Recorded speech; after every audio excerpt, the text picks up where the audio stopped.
All right, so this is part two of gravity, the light of gravity. I wanted to talk about how I discovered the light of Jesus and the power that it has, um, the gravity of it. So basically, when I came to discover the whole ordeal about the light of Trump and how his light was false light, I realized that the light of Jesus was like true light. And one of the things I discovered about it was the first thing I discovered about it was how how Jesus says, "I am the light and I am the way," and that's the truth message. That's the true power right there. And there's a part where he says, "Angel, can you lower that?" There's a part where he says, "You are the light of the world." No, he says, hold on.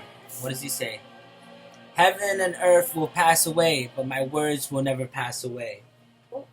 So I realized his words are very powerful and his true energy. And I took that with E equals MC squared. I took that as true as the light of his messages and the words that pass through our brains.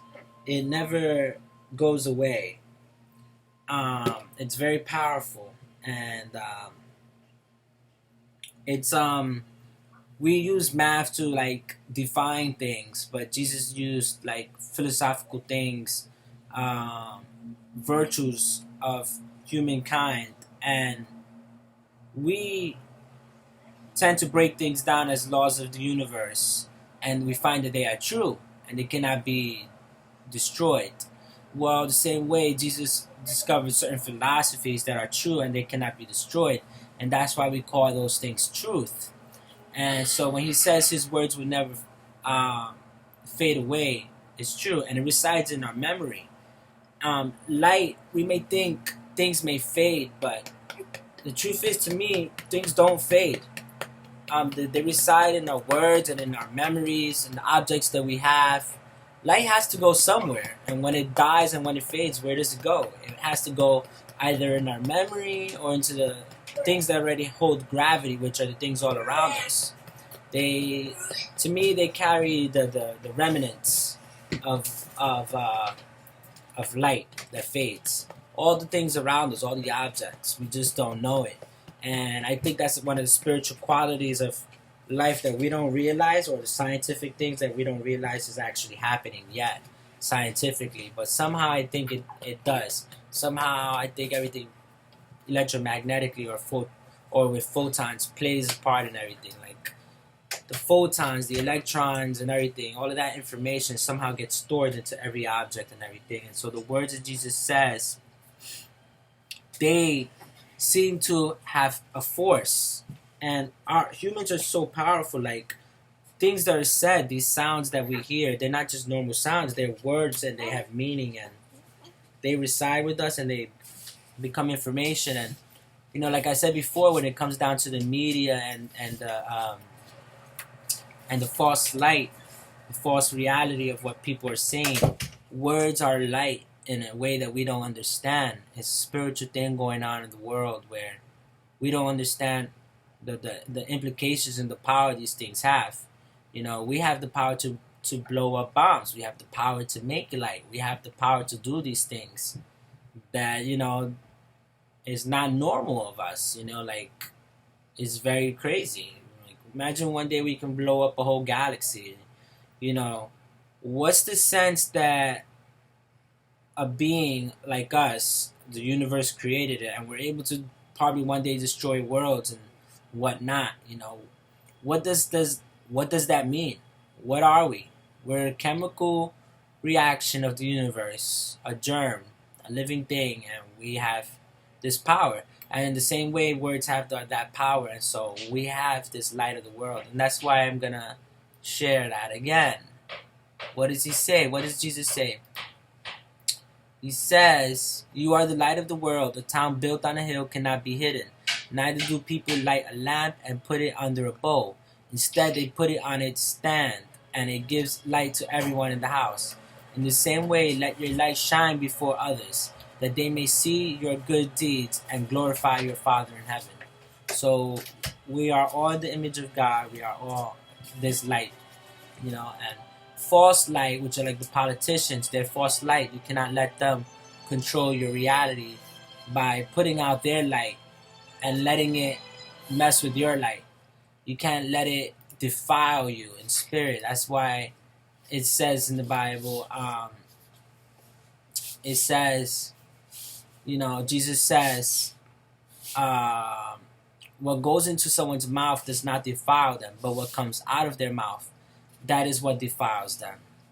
And he explains it. He says, don't you see that whatever enters the mouth goes into the stomach and then out of the body? But the things that come out of a person's mouth come from the heart, and these defile them. For out of the heart come evil thoughts, murder, adultery, sexual immorality, theft, false testimony, slander. These are what defile a person, but eating with unwashed hands does not defile them. So what he's basically saying is that the world around you cannot defile you.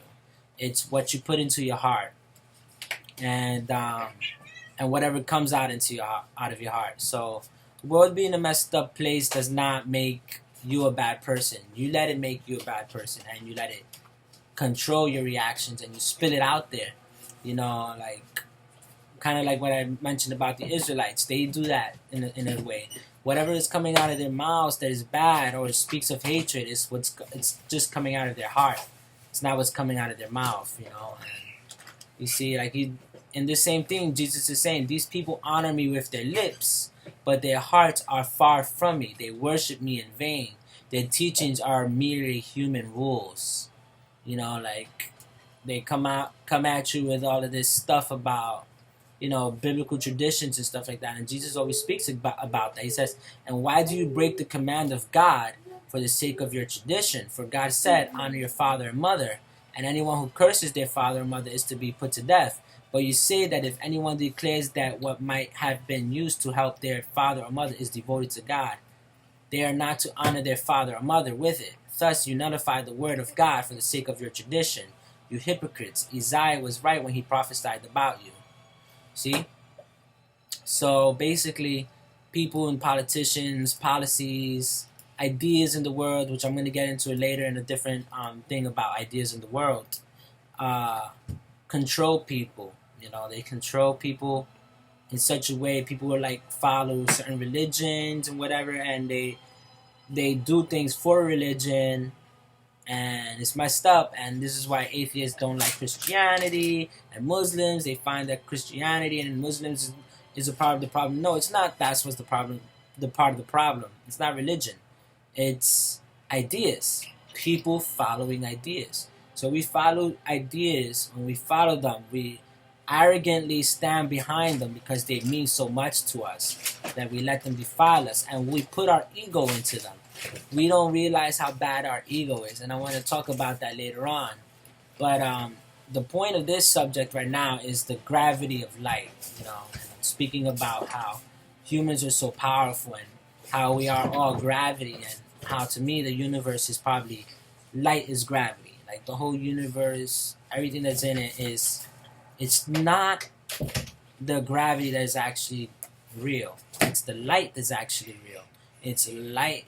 There's a light, and things attract to that light, and that's what makes a star. And so that means that everything is a spiritual thing. Like this whole universe is a spiritual thing, and we're created by spirit, and when you try to stand by that, you can kind of see how everything breaks down into what it is.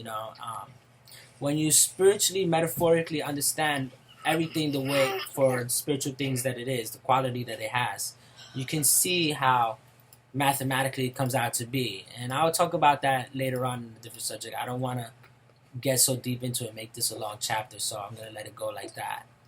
Okay, let me escape from here and close out this video. 1 second. Alright, thank you for watching, and stay tuned for the next episode for Quantum Entanglement.